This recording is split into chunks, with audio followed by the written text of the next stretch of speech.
Why are Americans so obese? Why is there so many obese people out there? And why are people so unhealthy?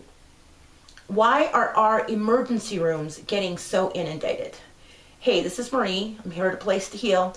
And you know what? I get this question all the time, believe it or not. I go to see someone and they'll ask me, I don't understand how this happened. I don't understand how this could have happened. I don't know why my son is so overweight. I don't get it. Or you turn into 2020 and they'll sit there and they'll do this whole documentary where they're videotaping all these overweight people at an amusement park or Walmart or walking down the street, and they say, you know, we're in a crisis here in America, and you know, all these people are sick and they're going to the emergency room, but we can't understand why. We're just so perplexed about all this. And you know what? It's not that hard. I mean, this is not rocket science. This is not algebra. This is simple. 1 + 1 = 2. It's that simple. You know, if you go back to the 1950s, cancer was literally unheard of. Diabetes was very rare. You know, there wasn't that much obesity in the United States. As a matter of fact, if you had a child that was a little bit overweight, I mean, they got tortured to death in school because they were the minority, not the majority. And so we have to sit down and we have to start figuring out, okay, so what happened between 1950 and now that would cause all this? And I'm going to help you to understand, because if you're one of those people that doesn't understand how you got this way or why you're so unhealthy, I'm going to help you out. Because we always like to put everything outside of us. You know, he did it to us. Society did it to us. They did it. She did it. He did it. But we never want to, you know, claim our own issues. We never want to stand up and go, you know what? That was my fault. I'm so sorry. You know, that was me. Very seldom do you ever see that happen. So I'm going to show you right now how this craziness all came about and why our hospital rooms and our hospital emergencies are so packed with people, and why every time you walk down the street there's 10 obese people to every one thin person. Okay, so let's go back to where this all started, because obviously I said before 1950 none of this ever really existed. I mean, there was a little bit, but not much. So in 1953 TV dinners were introduced. Of course, you know, they didn't take off too much because, you know, TV was also being introduced at that time. And it was black and white. You know, the family still ate together, still sat together, and then after dinner they would all sit down and watch TV together. But somewhere along the late 60s, early 70s, you know, when TV shows like The Brady Bunch and, you know, all those wonderful little sitcoms came into play, people found it a lot easier that instead of sitting and eating with your family, it was just a lot easier to take these TV dinners, pop them in the oven, and eat them while you were watching TV. Not to mention that the first TV dinner trays were actually aluminum. How many of you can remember that? And, I mean, there's a reason why we have so much aluminum toxicity in our bodies. In 1967, the microwave was introduced.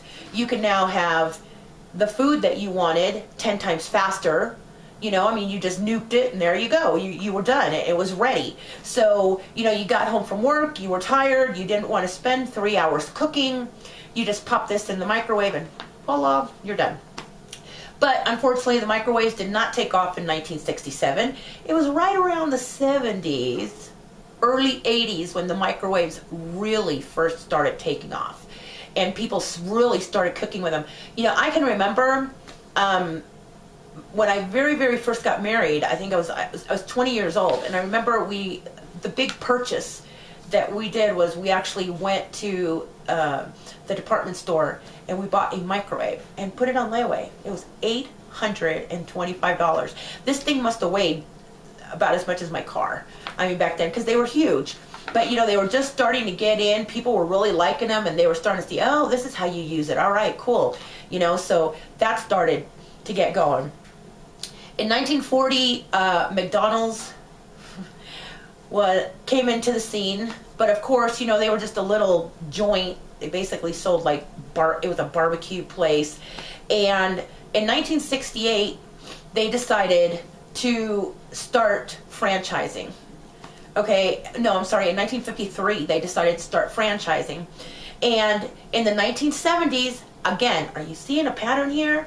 The 1970s, all of a sudden, you know, the golden arches were introduced, and Ronald McDonald came into the scene, and all of a sudden you saw that little sign that said, you know, like 1 million served, 2 million served, 3 billion.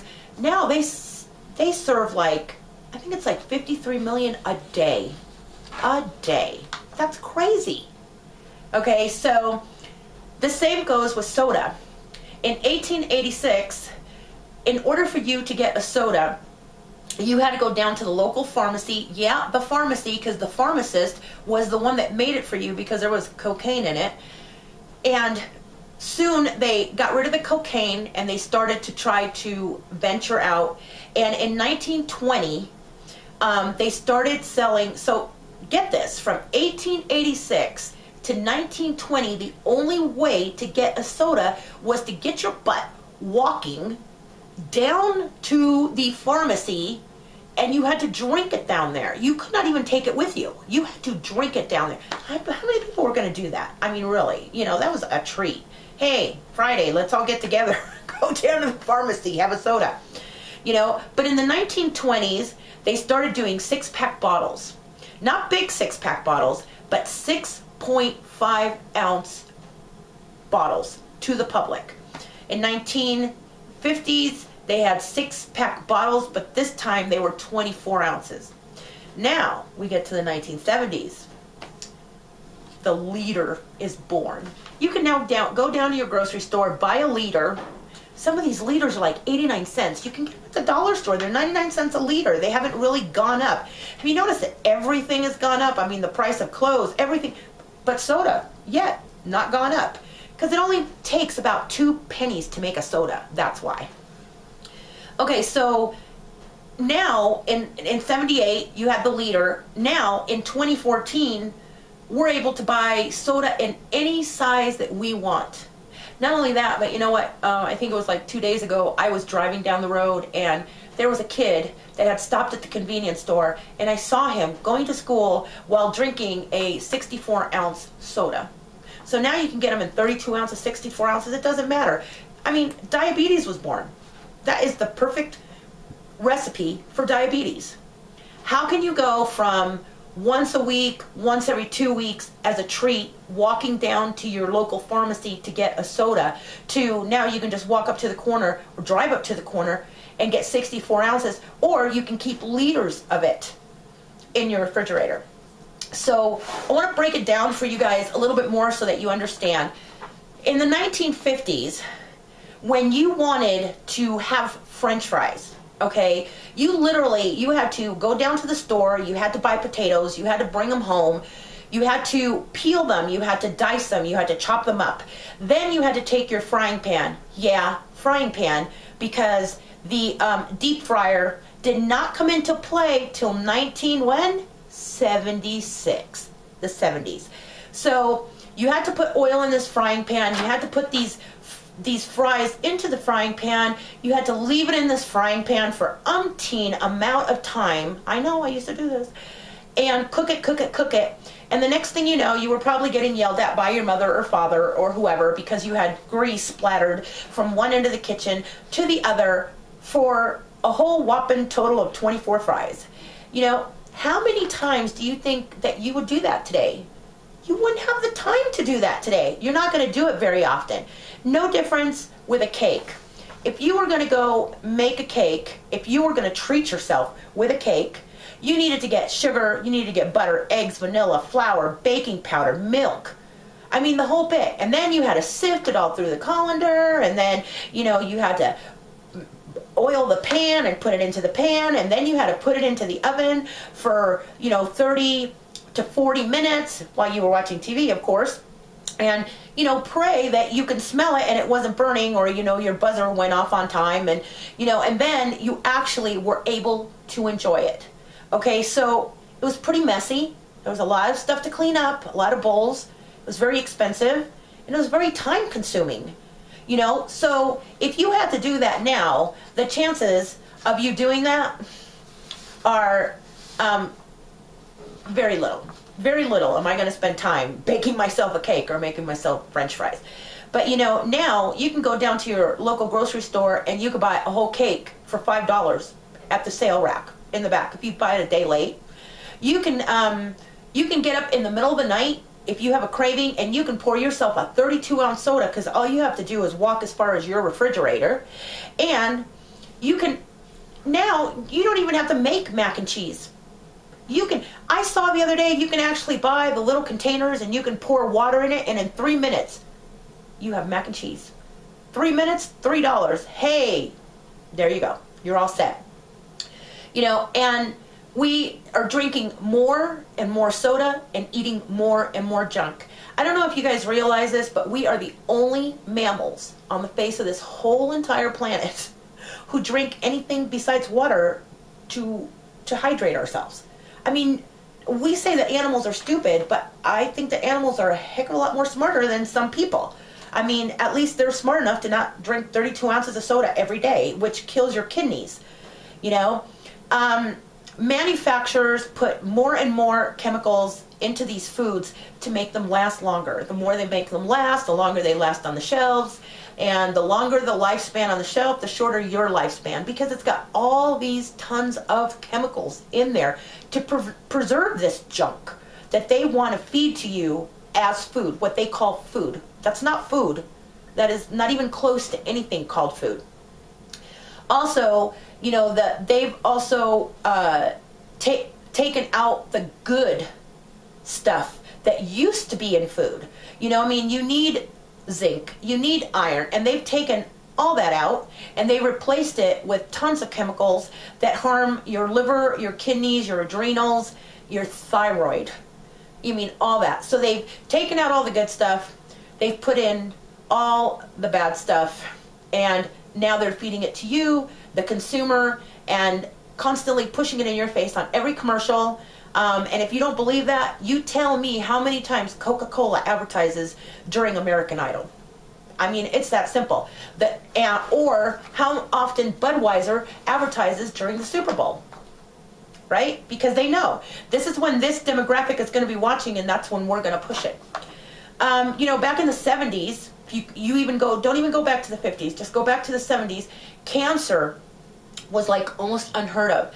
I remember we had a neighbor that ended up getting cancer, and my parents would like whisper about it. It was like, oh, it's the big C.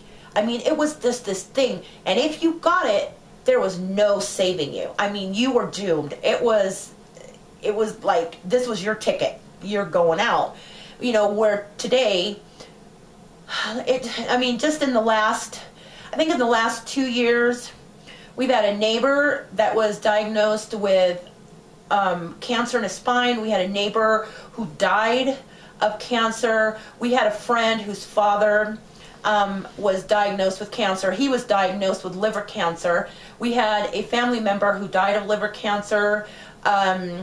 Let's see, we had another friend who died of lung cancer. I mean, it's just everywhere you turn. It's everywhere because of the chemicals that they're adding into this food.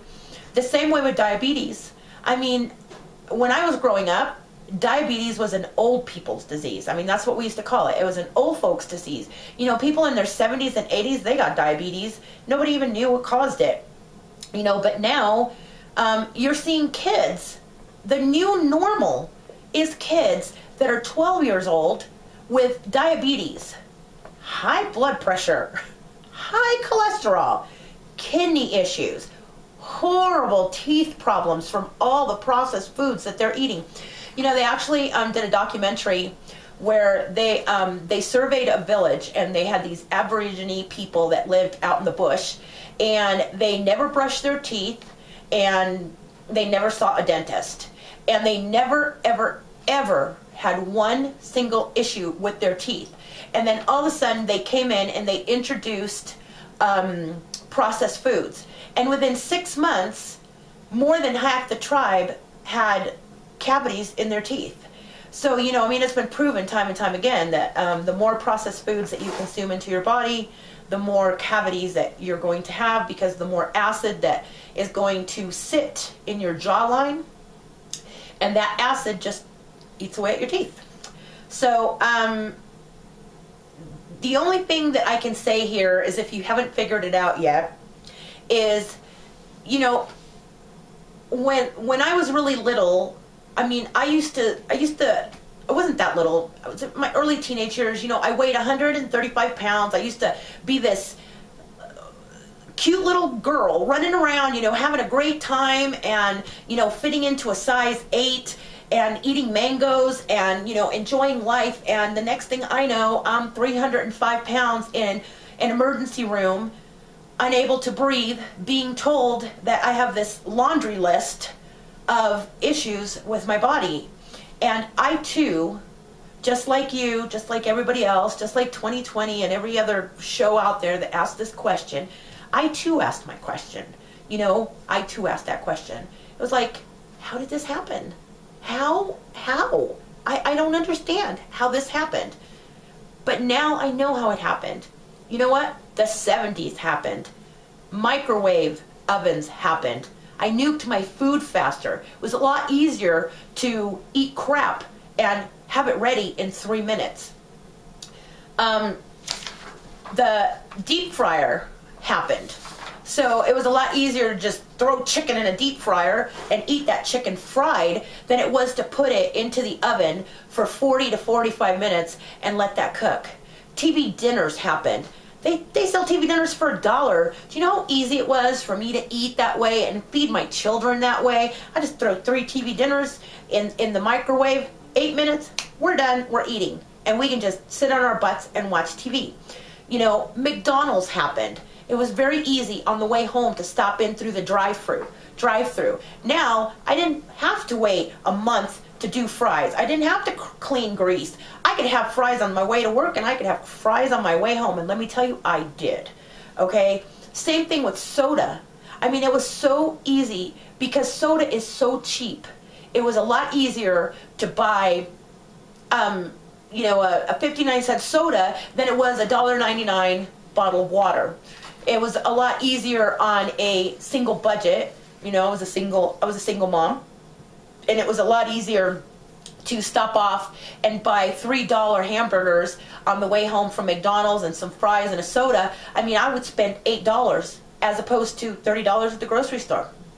So it basically boils down to our health, and our obesity problem here in the United States boils down to convenience and money. And one of the things that I've noticed more than anything since I opened up my my web store and I started selling products is that a lot of these products are going to areas in the United States that are below the poverty level.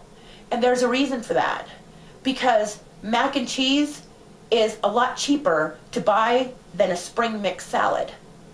You know, pasta and grains and junk like that are a lot easier to buy and a lot cheaper to buy than the healthier stuff is. But you know what? No matter how much you spend on a salad, no matter how much you spend on fruit, no matter how much you spend on a healthy meal, it is still 1,000 times cheaper than cancer or diabetes or test strips for diabetes or any other medications, metformin, anything. It's still a lot cheaper to eat healthier than it is to take these medications.